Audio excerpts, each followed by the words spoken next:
Y bueno, en definitiva, con el bolsillo lleno, se fue de París, huyó de París, y Jeanne Antoinette entraba en la historia. Era la amante oficial de Luis XV. Pero claro, como os digo, para ser amante oficial se precisaba ser noble. Y muchos nobles pusieron el grito en el cielo: pero por Dios, la amante oficial, y es burguesa, viene del pueblo, del populacho. Os debo confesar que Luis XV estaba loquito por los huesos de Jeanne Antoinette. Estaba auténticamente loco. Entonces, ¿qué hacer? ¿Cómo podemos resolver el problema? Es muy sencillo, compremos un título para ella. En ese tiempo, el marquesado de Pompadour había quedado sin heredero, había quedado sin dueño legítimo, y se lo habían apropiado pues un linaje, la familia Condé. Luis XV habló con los representantes de ese linaje y, previo pago de una fuerte suma, consiguió el marquesado y se lo dio a su amante oficial. Ya solo quedaba ratificarla en la corte, pero aquí había un trago tremendo, y es que para ratificar a una nueva noble, esa nueva noble debía pasar por el visto bueno de la reina María. Claro, los rumores se incrementaron. Luis XV va a hacer pasar vergüenza a su mujer, a la reina María. ¿Qué ocurrirá? ¿Qué pasará? ¿La insultará? Será un escándalo. Madame Pompadour, la marquesa de Pompadour, la flamante marquesa de Pompadour, se presenta en la sala donde se estaba recibiendo a los nuevos nobles. La reina María, también inteligente como pocas, miró fijamente a Jeanne Antoinette. Conversaron un poquito, tenían algún conocido común. Conversaron durante unos pocos minutos. Cuando se fue la marquesa de Pompadour, la reina María se dirigió a sus sirvientas y dijo: si mi marido ha de tener una amante, prefiero que sea ella. Madame Pompadour había conquistado también el corazón de la reina María. Y así los tres vivieron felices durante un tiempo en el Palacio de Versalles. Y aquí es donde descubrimos a la auténtica Madame Pompadour. Jeanne Antoinette dejaba atrás su traje de burguesa y asumía la vestimenta de noble. Y Versalles comenzó a embellecerse. El rey Luis XV era un hombre aburrido, rodeado siempre por una corte de pelotas, de aduladores. Madame Pompadour entregó a Luis XV la intimidad.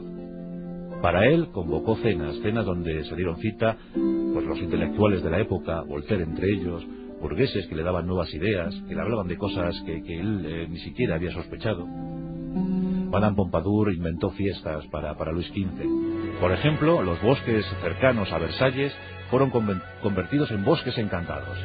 Se celebraban fiestas féricas donde aparecían gnomos, hadas, duendes, todos disfrazados para que el rey se divirtiera. También convocó a los músicos. Era un amante de la música, era una amante auténtica del arte.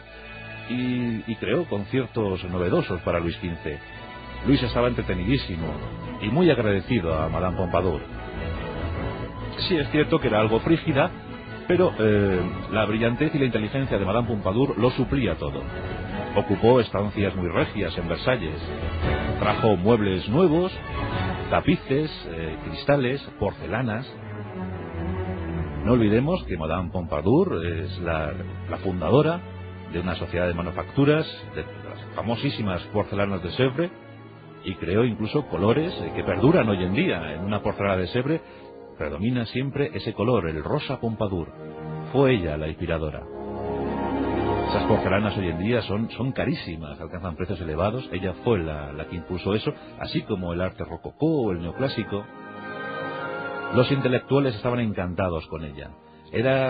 Suponía el acceso, la embajadora hacia Luis XV, hacia conseguir becas, mecenazgos.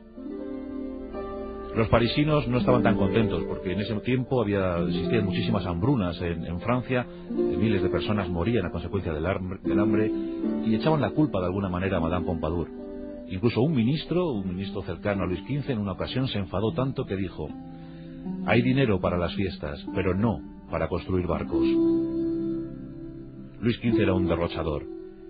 Vivía de espaldas a su pueblo, ignoraba lo que ocurría a su pueblo. Madame Pompadour no lo ignoraba, pero sabía que debía mantener contento a su rey.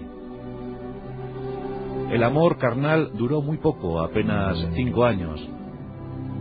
ella contrajo la tuberculosis. Además, en ese tiempo murió su querida hija Alessandrina, también por el mismo mal, dicen que por una peritonitis. Pompadour estaba muy triste, había perdido a su niña y ya no gozaba de las preferencias del rey. El rey encontraba otros amantes que fue acomodando cerca de Versalles, en algún barrio de Versalles. Dicen que incluso un parquecillo cercano que llamaban el parque, el bosque de los ciervos, lo fue convirtiendo casi en un harén personal, donde iba dejando allí a sus amantes para utilizarlas a su antojo. Sin embargo, nunca renunció a Madame Pompadour. Siempre fue, mientras vivió, la amante oficial del rey. Aunque no frecuentaba su lecho, pero siempre fue su amante oficial. Más que amantes, ya eran amigos. Confiaba todo a ella. Todo lo que ocurría en Francia pasaba por las manos de Madame Pompadour. Y eso fue muy beneficioso para Voltaire, para la Ilustración. En 1852, gracias a ella, gracias por lo menos a su estímulo, a su influencia, se publicó la enciclopedia de Voltaire, la Ilustración, nada más y nada menos. Una mujer decisiva para ese siglo de las luces francés. Y las fiestas seguían, el glamour lo invadía todo. Versalles estaba magnífico, presentaba un estado muy saludable. El rey regaló un buen número de joyas, una gran colección de joyas a Madame Pompadour, que las lucía además con mucha elegancia. Y un palacio de Ivres, que es el actual palacio del presidente del gobierno francés, el palacio del Elíseo. Pues ese palacio era propiedad de Madame Pompadour. Pero Madame Pompadour aspiraba a ser una gran política, se había preparado a conciencia para ello. Contrajo una entrañable amistad con la reina María Teresa de Austria. Con ella se consiguió la paz con Austria, y con ella se consiguió la desgracia. En 1756, tras haber sido rechazada y humillada por Federico II de Prusia, fijaos el asunto, ella envía un embajador a Federico II de Prusia para hablar de relaciones diplomáticas, para hablar de política, y el embajador le cuenta que viene de parte de Madame Pompadour. Federico II, orgulloso, dice: ¿quién es esa señora? No la conozco. El embajador, muy azorado, tuvo que regresar a París corriendo para avisar a Madame Pompadour de lo que había sucedido. Incluso Madame Pompadour montó en cólera cuando se enteró que Federico II de Prusia había puesto a su perra favorita el nombre de Pompadour. Muy enfadada, volvió a hablar con su vieja amiga María Teresa de Austria. Y con ella firmó un acuerdo de paz, una alianza que a la postre supondría la terrible guerra de los 7 años. Contra Francia se aliaron Prusia e Inglaterra, y debido a esto se perdieron las colonias en América, en esa terrible guerra de los 7 años entre 1856 y 1863. El pueblo, que en principio había estado muy contento con esa alianza con Austria, luego echó todas las culpas de la derrota a Madame Pompadour. Denostada, humillada, insultada. Parecía que todos los males que estaban atenazando a Francia, pues la única culpable de todo aquello era Madame Pompadour. Ella muy triste y muy afectada por la tuberculosis, muy enferma por la tuberculosis, una enfermedad que tuvo que sufrir durante más de 13 años, 14 años en total, muy delicada de salud, con la belleza perdida. Se maquillaba constantemente para evitar que el rey la viera fea, porque la tuberculosis la estaba mermando, le estaba quitando la vida. Y encima, menospreciada, vituperada por Francia, murió en Versalles. Murió como mueren los príncipes, en el palacio, respetada por Luis XV hasta el final. El 15 de abril de 1864 fallecía Madame Pompadour, fallecía Jeanne-Antoinette Poisson.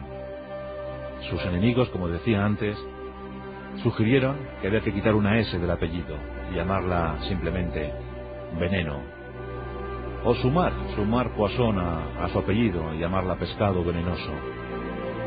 El 15 de abril había una tormenta tremenda en París. Ella, antes de morir, solicitó que no se celebrara ninguna ceremonia, que la enterraran en un convento de agustinos y solo eso, sin ceremonias, sin fastos, sin pompas, sin boatos. A ella, que tanto le habían gustado las fiestas y organizar esas fiestas para su rey, para Luis XV, optó por no recibir nada, por no pedir nada. Su heredero fue Abel, su querido hermano, pero luego tuvo un gesto que mereció el respeto de todos. Ese palacio